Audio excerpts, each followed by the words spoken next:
On December 2nd, 1987, the Soviet Deep Space Network received a transmission from outer space. It was first picked up by Galenki RT-70 radio telescope, where I was stationed at the time, and soon confirmed by the other telescopes within the system. The signal, which was repeated every day for about 2 weeks, came from KIC 8462852, today more famously known as Tabby star. It's an F-type main sequence star located in the constellation Cygnus, approximately 1,470 light-years from Earth. Unusual light fluctuations of the star, including up to 22% dimming in brightness, were discovered by citizen scientists as part of the Planet Hunters project. These observations puzzled the scientific community, which has yet to explain what kind of natural phenomenon could cause such a massive dip in brightness in the star. My team, however, wasn't as surprised. Given the transmission and the nature of its content, we felt confident that the dimming of Tabby star must have been the result of some kind of artificial megastructure, such as a Dyson swarm. The transmission contained 2 datasets. The first set was a mathematical blueprint of a large rectangular structure resembling a doorframe, and the second one was a date, communicated to us with the help of a number of illustrations of our solar system where the planet's orbits around the sun were used to indicate the passage of time. It only took us a week to figure out which date it was, but we weren't able to figure out what would happen on that date. Although, as you can probably guess, by now we know. We spent decades trying to build the structure and almost lost our funding several times, especially after the collapse of the Soviet Union. But slowly but surely, we kept trying and trying and trying. And then, around the same time Tabby star began appearing in the media, we finally finished it. It looked sublime. A giant gateway standing at the center of our Siberian facility in the middle of nowhere. It didn't have any visible features, except a hole at the top, but it consisted of billions of intricate circuits cooled down to around minus 270 degrees, and it was powered by a small nuclear reactor. Even though the entire facility felt as cold as Antarctica, not just because of the dilution refrigerators, but also the harsh weather outside, I was still sweating when we were able to turn the power on for the first time. But nothing happened. No matter what we tried, we couldn't get it to do anything. For years, all we could do was monitor it. It was disappointing, especially after all the hard work we had put into it. Our last hope was the mysterious date. And after it had come to pass, everything changed. On Monday, November 19, 2019, at 23:54 CRAD, an object entered Earth's atmosphere above the Pacific Ocean. To the unexpecting astronomers around the globe, it looked identical to a small meteor. We knew better though, and a ladder-class submarine was deployed with me on board together with the rest of the crew. The object came down on Disappointment Island, an uninhabited island in the Auckland Islands archipelago. It felt surreal stepping ashore, not knowing what kind of alien artifact we would find there. It was during the hour of fading twilight when we arrived, and the birds swarming the island, as if in apprehension, aroused an eerie sensation crawling up my spine. We found the object inside a crater. It was spherical, about as large as a pool ball, and its surface looked like the surface of the giant structure we had built in Siberia. Unlike our construction, however, this dark sphere was active. It took some time for us to understand that though, since its activity was only audible. "Quiet," I said to the soldiers that had stepped ashore with me. "Listen." None of us moved a muscle while we stood around the crater. There was an echo of slow, dragging footsteps coming from the sphere. It didn't sound like a recording, more as if we heard something actually happening in front of us, if that makes sense.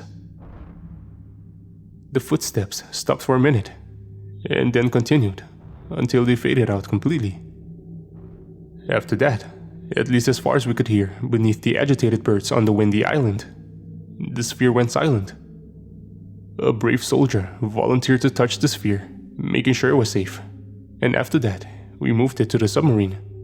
It wasn't as heavy as it looked, just as if it was hollow.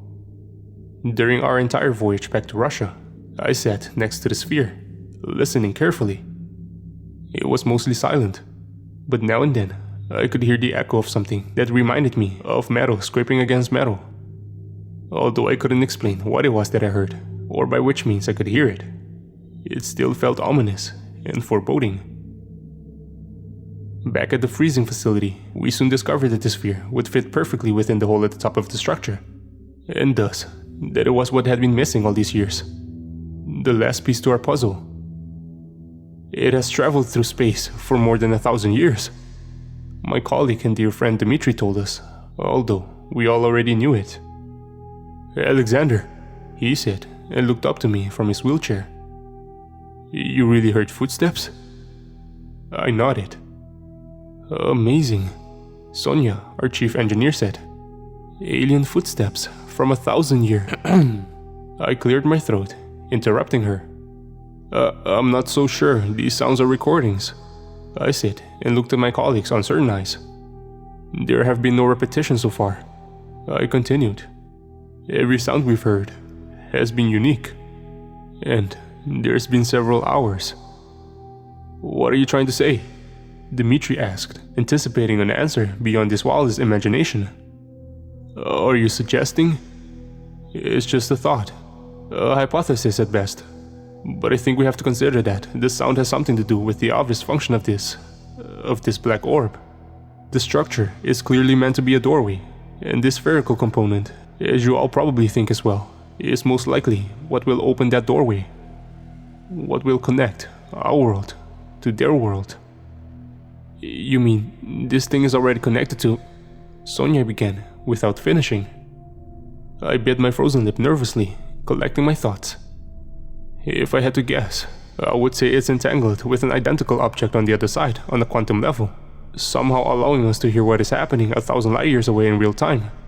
And although it's beyond our knowledge how, I do believe that it is through this entanglement that the sphere will allow us to go there, perhaps in an instant, if we were to place it inside the hole on top of the structure." We all felt the pressure of fate, perhaps the fate of mankind, on our shoulders. "If this is true," Dmitri whispered, "it means that it goes both ways." "Oh God," Sonia said with a trembling voice. "They can hear us." We proceeded to set up a soundproof chamber, which we put the sphere inside, together with microphones, so we could observe its activity without it being able to observe us. While we studied it, trying to find as many clues as possible about what to expect on the other side, we began talking about what to do next. At this point, the higher-ups in the Russian Space Force, and even in the government, had suddenly become extremely interested in our little underfunded team of engineers and researchers. They sent in analysts, diplomats, and generals who all wanted their say in the matter of how to proceed. I will not dwell on the politics of it all, but it quickly became a mess, and its first victim was unsurprisingly the scientific method. My team wanted to study the sphere for maybe 2 years before putting it inside the structure, not only to learn as much as possible, but also to be safe. But the generals, only caring about their careers, didn't want us to sit on this longer than a few months. And in the end, even though we had still only heard strange metallic scraping coming from the sphere, they decided on a very simplistic plan. Namely, to put the sphere in place, send in a probe, and then, if it looked safe, send a team through what was assumed to be a gateway. They didn't listen to our warnings about rushing things, but they did at least take the potential threat seriously enough to prepare for it in the way we asked for.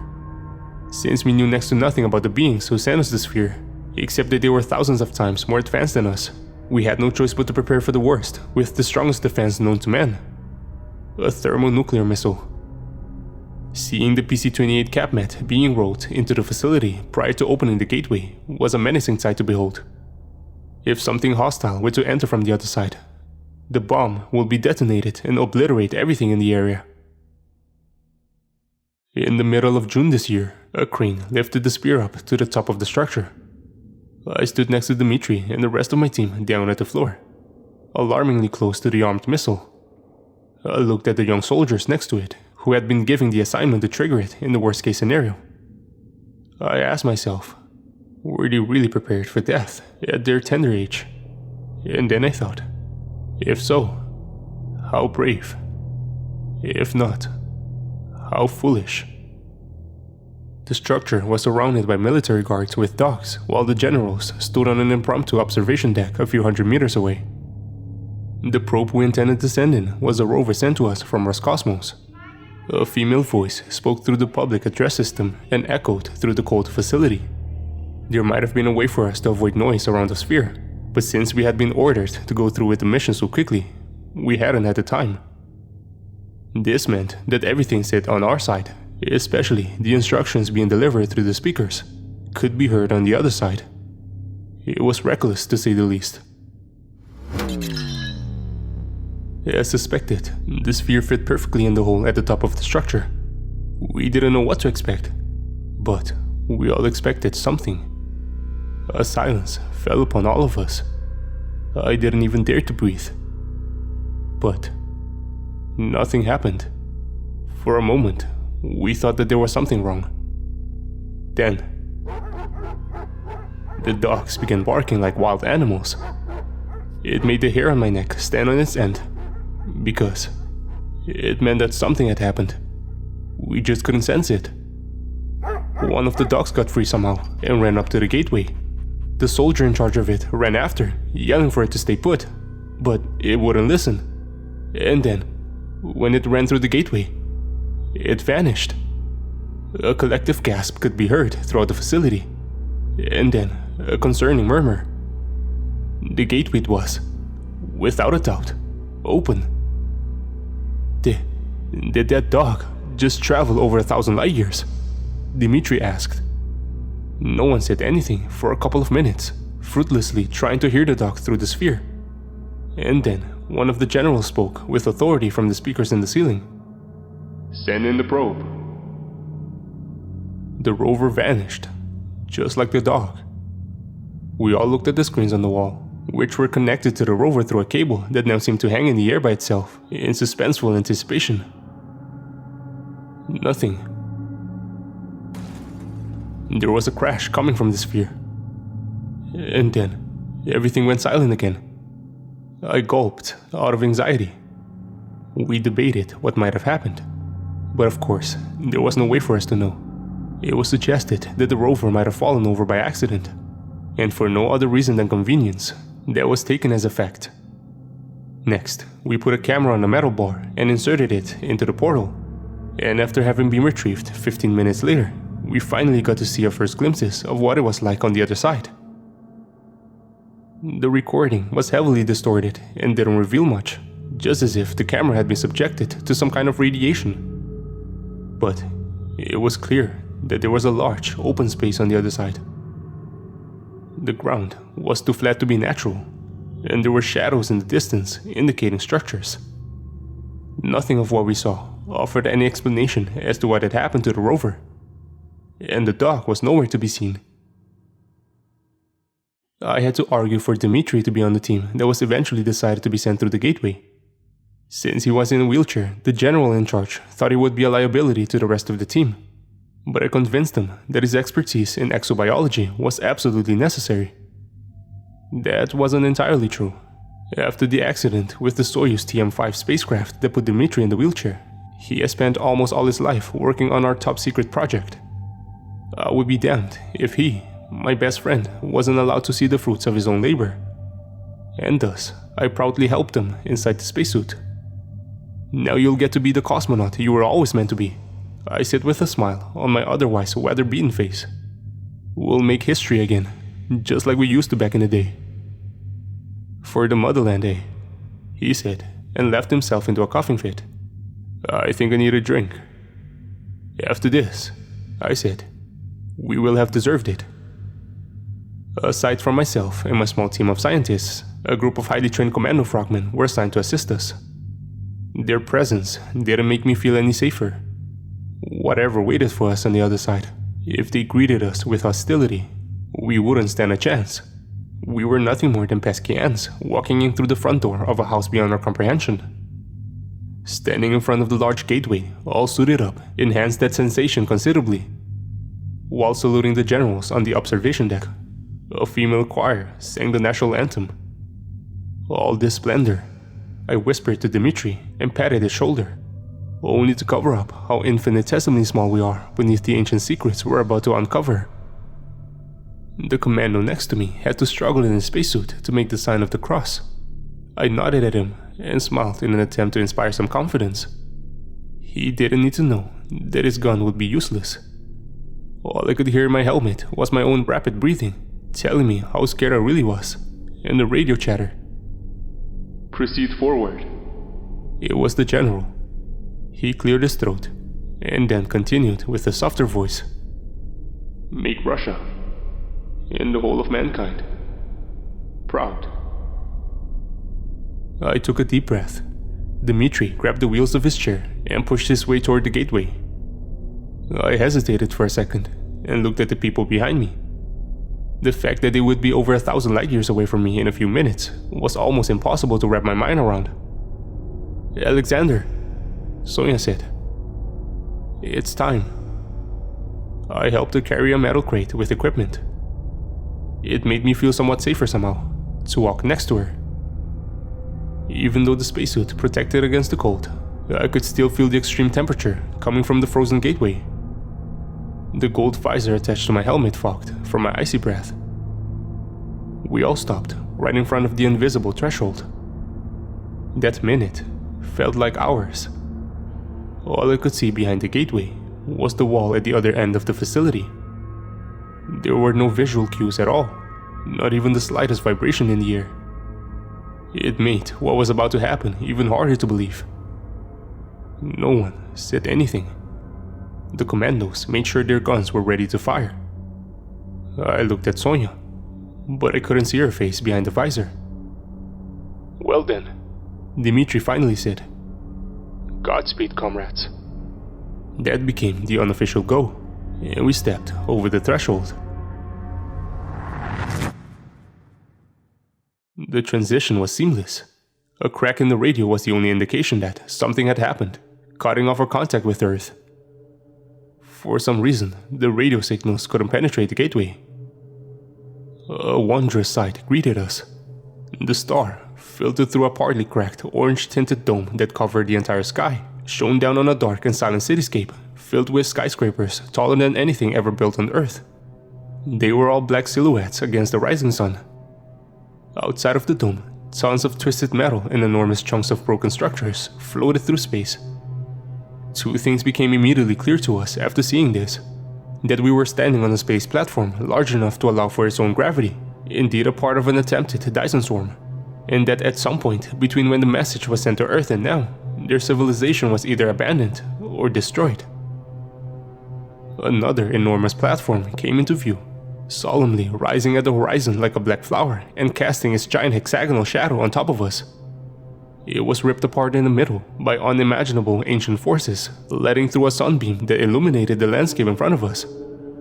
Large steps climbed down from the gateway, and the rover we had sent through lay crashed against the ground beneath them.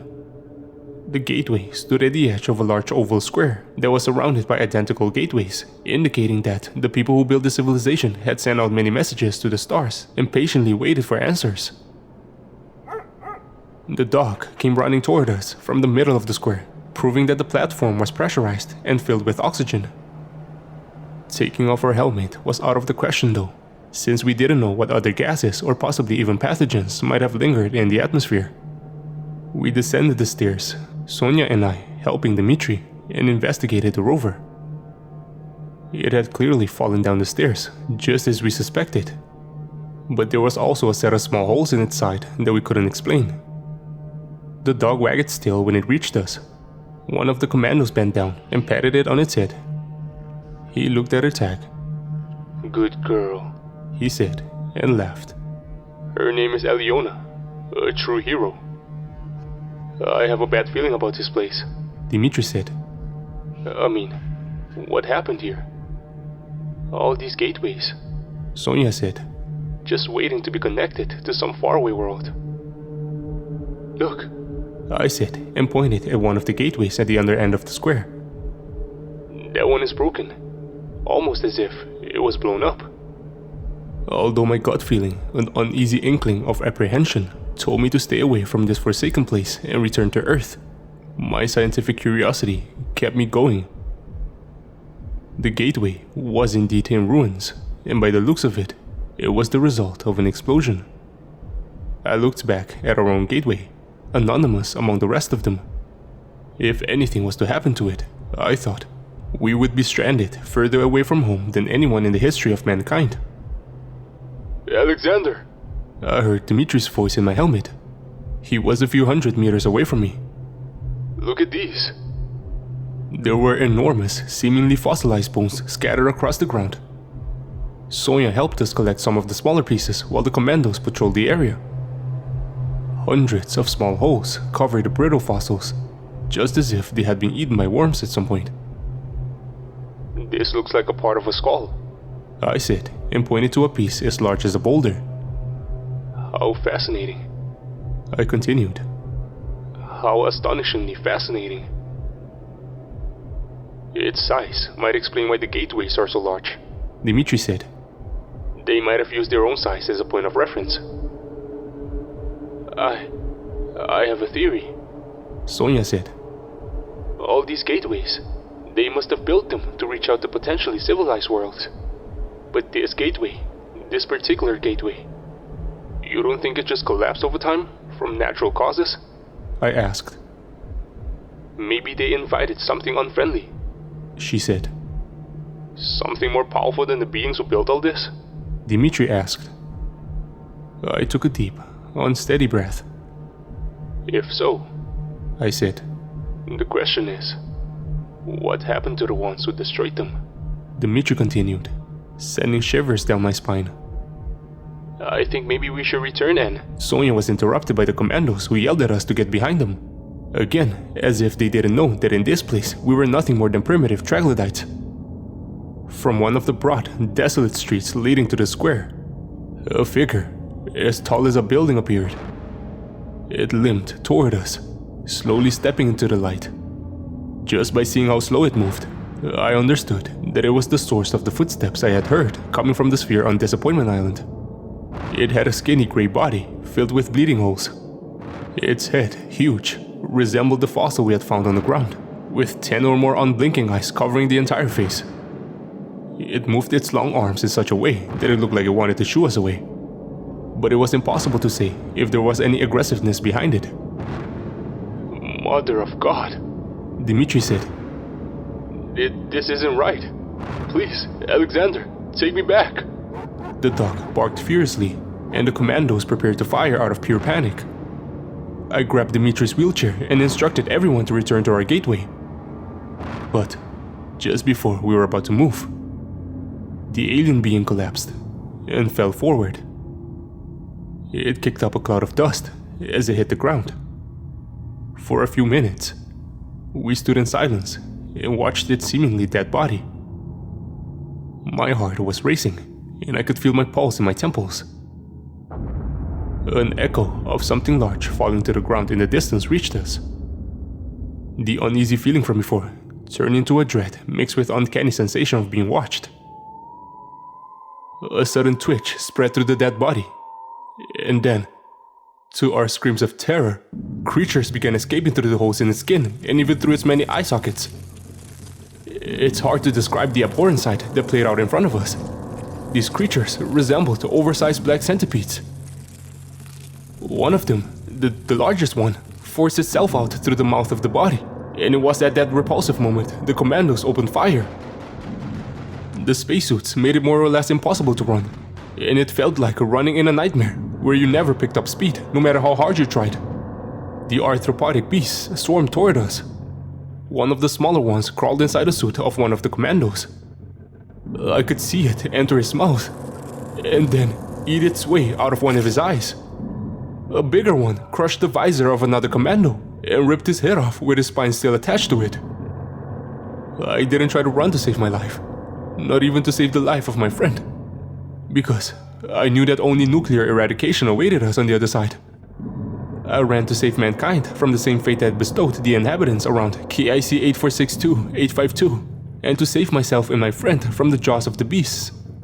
Even larger creatures, as big as trains, appeared from their hiding spots inside the dark city. The dog ran in front of all of us and was the first to reach the gateway. Dimitri's wheelchair fell over just as I was about to drag it up the stairs. Some of the creatures ran past us, obviously more interested in getting through the gateway than killing us. I bent down and reached for Dimitri's hand. Sonia ran up to me and helped put Dimitri in his wheelchair. More and more creatures entered the gateway, and there was no indication that the warhead had been set off. Why haven't they detonated the nuke? I asked. Since there was no way to open the visor and no time to take the helmet off, I crushed my visor against the ground and yelled toward the sphere as loud as I could. Blow it up, you fucking cowards! Blow it up! Sonia helped me drag Dimitri's wheelchair up the stairs. Leave me here. Dimitri begged. I'm just... Shut up, I said. I'm not leaving you with these abominations. 2 commandos ran past us. One got through the gateway, but just moments later his headless body was thrown back through it again. And then Sonia screamed and let go of the wheelchair. I almost dropped it. She put her hands on her helmet in a desperate attempt to take it off. But there wasn't any time. The creature ate its way in through her eye and continued to her brain, making her vomit uncontrollably until she fell down the stairs. It was a miracle that I got through the gateway together with Dimitri. The chaos that met us, I can't even describe it. The women in the choir were being ripped apart. The guards were shooting at each other while naively trying to hit the creatures. The soldiers operating the missile were nowhere to be seen, most likely because they left their post as soon as the first centipede appeared through the gateway. Except for 1 or 2 that were lying dead on the ground. The generals weren't anywhere to be seen either. But helicopters were taking off outside, so it wasn't difficult to figure out where they were. The glass from my visor kept cutting my chest inside the suit as I zigzagged through the mayhem, pulling Dimitri in front of me. I could still hear him through the radio in my helmet. Leave me next to the missile, he said. What are you talking about? I asked, although I already knew. There's no reason for both of us to stay here. He continued. Alexander, save yourself. There's no way any of us will get out of here if we succeed, I said. That's the entire point. Try, Dimitri said. You can walk. I can't. I stopped next to the missile, not knowing what to say. I'll give you some time, unless they get too close to me, Dimitri said. No time for a sentimental goodbye, my friend. Just run! And I did, with tears of shame obstructing my vision. I did. I managed to get inside one of the helicopters that was just about to take off outside. A wife to one of the generals was sitting in it with her little boy, who must have been brought to the facility against protocol, just to let him watch history be made. He looked shell-shocked, but he was kept calm by the dog laying on the floor beneath his legs. You saved her, I said, and tried to smile while the helicopter took off. You're a hero, young man. A true hero. The facility shrunk beneath us as we rose to the sky. And the further away we got, the more worried I became that one of the creatures had gone to Dimitri. But then, maybe 1.5 kilometers away, the blinding light from the nuclear explosion overwhelmed us.